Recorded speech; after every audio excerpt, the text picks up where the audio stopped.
How to fix move an off screen window back to screen on Windows 11.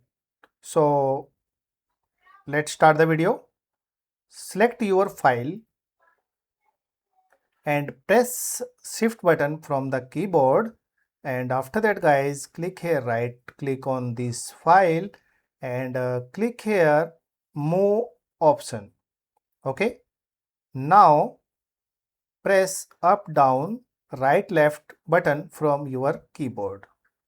Okay, you can see here your problem get fixed here.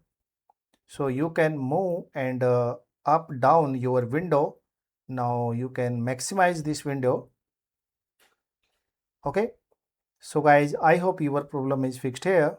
So guys, if your problem is fixed, please subscribe the channel, hit the bell icon for more videos. Thank you for watching.